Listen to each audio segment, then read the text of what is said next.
ইউনি থেকে ফেরার পরও কিছু সময় আমি দ্বিধায় বসেছিলাম, আমি যাব কি যাব না। আগের রথে আমার যাওয়া হয়নি, এই রথে যাব আমি ভেবেই রেখেছিলাম। তবে গত রাতে হুট করেই জ্বর আর মাথা ব্যথার জন্য আমি পুরোই কনফিউজড ছিলাম। তারপর ফাইনালি ভাবলাম যাবই, কেননা আমি তো বলতেই পারি না আমার জীবনে এই সুযোগ আর কোনো দিন আসবে কিনা। তাই আমি আসলে এই সুযোগগুলো কখনোই মিস করতে চাই না। অলওয়েজ নোসপিন প্যারাটা অ্যাভয়েড করি। ভাবলাম আজকে একটু পড়ি, এখন এই যে রক্তাক্ত কাণ্ড হয়ে গেছে, তাও করতে পারি না।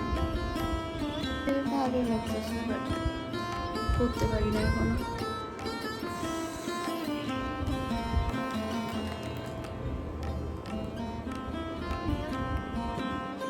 একেই তো গরম, তার উপর রাস্তায় বের হওয়ার আগে আমার জ্যামের টেনশন কাজ করে।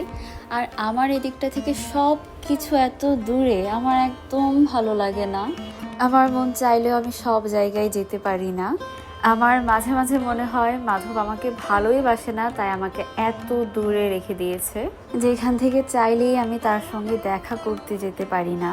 ফার্মগেট ছাড়ার পর এই প্রথম এদিকটায় আসলাম। আগে না হুটহাট যখনই মন চাইতো আমি এদিকটায় চলে আসতে পারতাম, একটা রিক্সা নিয়ে আরাম করে এদিক ওদিক যাওয়া যেত। আর এখন তো এদিকটায় আসলে আমার সারা রাজ্যের ভাবনা মাথায় আসে, আর সেসব ভাবতে ভাবতেই সময় ফুরিয়ে যায় আর আশা হয়ে ওঠে না। এই ব্যাপারটা ভাবলেও আমার কষ্ট লাগে। যাই হোক, সেসব কথা থাকুক, এসব কথা শুরু হলে আর শেষই হবে না। বাসা থেকে বের হতে হতে 2:10 মতো বেজে গিয়েছিল। আমি কেবল ভাবছিলাম আমি ঠিকঠাক সময় মতো পৌঁছাতে পারবো কিনা। আমি একদম অন টাইম ছিলাম। বেলা 3টা থেকে ঢাকেশ্বরী মন্দির থেকে রথ ছেড়ে যাবে, আমি ওই সময়টায় এসে পৌঁছেছি।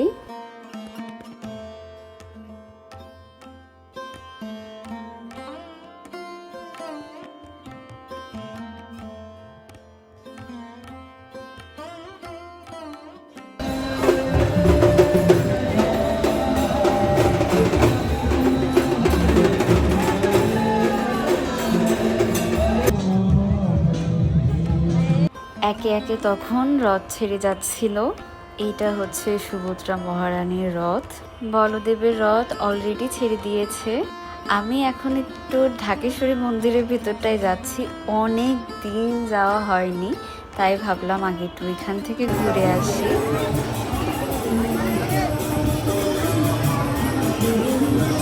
আর ওইখানে মাধবের রথ মানে জগন্নাথ দেবের রথ রয়েছে, ওইখানে দর্শন করব।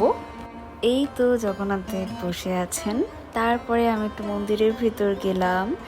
তবে আমার মাথাতেও নেই যে 4টার আগে মন্দির খুলবেই না, তাই আমি একটু দৌড়াতে দৌড়াতে যাচ্ছিলাম যে দেখি। আর ওই সময়টাই না বৃষ্টিও শুরু হয়ে গিয়েছিল।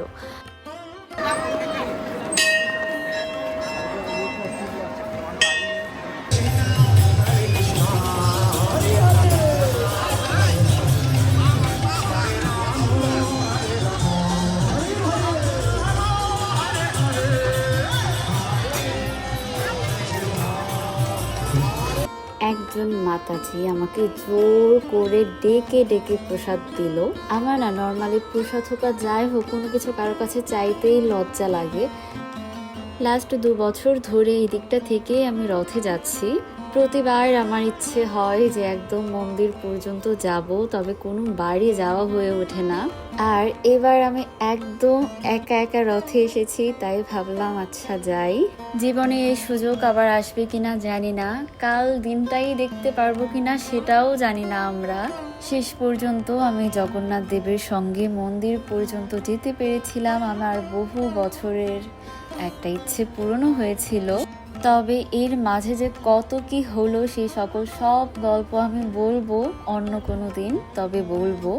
জগন্নাথ দেব সকলকে ভালো রাখুক, সবার মঙ্গল করুক। যাই হোক, bye for now, see you in the next video.